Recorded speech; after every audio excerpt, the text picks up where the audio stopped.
सम्मानित साथियों, आज मैं सबको संबोधन करते समय आपको ये बताऊंगा कि उत्तराखंड की निष्ठुर सरकार के चौथे में बैठने के लिए आप सबका साधुवाद। ये सरकार ऐसी सरकार है जिसने मांगनियों के लिए इतना बड़ा आप देखे आलीशान किला बनाया। इसके अंदर आप जाएंगे, लाइब्रेरी अलग से है और उनका जिम भी है। हमारे लिए सोच नहीं है, उनकी ओपन पार्किंग स्पेस भी यहाँ पर बना रखी है। मगर अधिवक्ताओं के लिए आपके पास कोई स्थान नहीं है।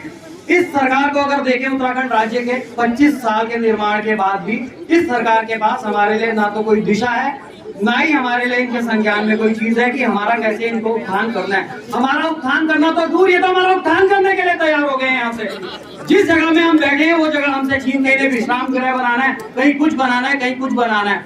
अबाड़ियों कबाड़ियों के लिए सरकार के पास जगह है, मगर हमारे लिए नहीं है। सबके लिए इनके पास स्थान है।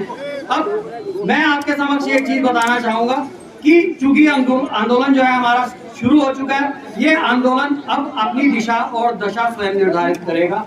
जिस हिसाब से 4 दिन से आप मौन है, सरकार हमारी मांगे नहीं मान रही है और हमारी मांगों के प्रति बिल्कुल उनकी अज्ञानता है, तो यह आंदोलन आने वाले टाइम में और उग्र रूप लेगा और जिसमें हम सारे साथियों को बढ़ चढ़कर सहयोग देना पड़ेगा।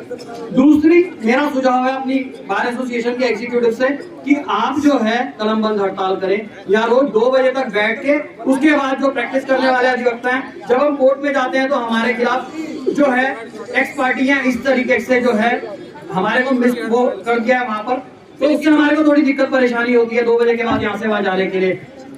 अब प्रथम अहम सवाल है, ये कुनबे में मौजूद जितने साथी अधिवक्ता खड़े हैं, चाहे वो आज ही बार का मेंबर क्यों ना बनाओ, सबके लिए चैम्बर अनिवार्य रूप से सुनिश्चित किया जाएगा। सबको चैम्बर मिलना चाहिए, सब हमारे कुनबे के साथी हैं। दूसरी बात, चूंकि पीछे हमने देखा था हमारी बार के अंदर एक कूपन घोटाला हुआ था जिसे हमारे विसल ब्लोअर हैं ललित भंडारी जी, इन्होंने उजागर किया था। तो हम किसी भी प्रकार से अपने और अपने परिवार के हिस्से का पैसा किसी भी तरीके के चैम्बर निर्माण के लिए नहीं देंगे। सही बात है। जो भी चैम्बर निर्माण के लिए धनराशि आएगी वो सरकार आवंटित करेगी, जैसे वो सबके लिए विचार करती है, हमारे लिए भी उसे करना पड़ेगा।